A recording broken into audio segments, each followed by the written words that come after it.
કોઈએ મને પૂછ્યું હતું કે કૃષ્ણા પૈસા વધારે જરૂરી કે પ્રેમ છે એ વધારે જરૂરી, તો પછી મેં બહુ વિચારીને જવાબ આપ્યો કે જે પૈસા છે એ જરૂરી છે એટલા માટે કે જે પૈસા છે એનાથી તમે તમારા જે ફ્રેન્ડ્સ છે એ લોકો, પછી તમારા રિશ્તેદાર છે, અને પછી કોઈ બી જે લોકો છે એમની સાથે કાંઈ બી તમે કરી શકો છો. એટલે કે તમે જે અત્યારના જે રિલેશનશિપને જે ફ્રેન્ડશિપને બધુંય છે, પ્રેમ છે, એ પણ પૈસાથી ખરીદી શકાય છે. પણ પૈસા વગર જો તમે હો તો તમને પ્રેમ ના મળે, પછી તમારું જે નામ છે, અને પૈસા વગર કંઈ જ નથી હોતું. અને લોકો જે છે એ તમને ક્યારેય ઇમ્પોર્ટન્સ આપતા નથી, અને તમારું જે મહત્ત્વ છે એ ક્યારેય હોતું નથી. એટલા માટે એ કહેવત છે કે નાણાં વગરનો નાથ્યો અને નાણે નાથા લાલ.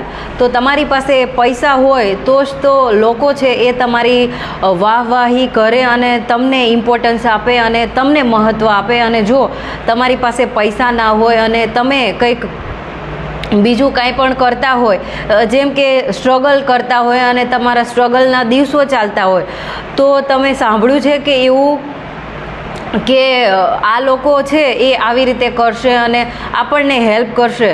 તો એવું ક્યારેય નથી બનતું કે જ્યારે આપણા સ્ટ્રગલના દિવસો હોય છે ત્યારે આપણી મદદ કરવા માટે કોઈ જ નથી આવતું. પણ જ્યારે આપણે પૈસાવાળા થઈ જઈએ અને આપણી પાસે કાંઈ પણ સક્સેસ છે એ આવી જાય, તો લોકો છે એ પછી તમને એવું કહે કે ભાઈ તારે 10-15 હજારની જરૂર હોય તોય મને ફોન કરજે. પણ જ્યારે એકચ્યુઅલમાં આપણે જરૂરત હોય ત્યારે આપણી પાસે કેટલા એવા ફ્રેન્ડ્સ અને એવા કેટલા રિલેટિવ્સ હોય છે જે આપણી ખરેખર હેલ્પ કરે છે. તો કહેવાનું એમ છે કે પૈસા જીવનમાં જરૂરી છે, અને જો પૈસા આપણી પાસે હોય તો આપણે કાંઈ પણ કરી શકીએ છીએ, અને પૈસા વગર કાંઈ જ શક્ય નથી. જે લોકો એવું કહે છે કે પૈસા છે એ કાંઈ જ નથી, તો હું તમને કહી દઉં કે તમારે જીવનમાં કાંઈ પણ કરવું હોય તો ડગલે ને પગલે તમારે પૈસાની જરૂર પડશે. અને અત્યારે જે તમારા સામે નથી જોતા એવા રિશ્તેદાર અને તમારા જે ફ્રેન્ડ્સ જે તમને જવાબે નથી આપતા, એકવાર તમે પૈસાવાળા થઈ જાઓ તો એ તમને સામેથી ફોન કરશે. તો પૈસાનો પાવર એટલો છે.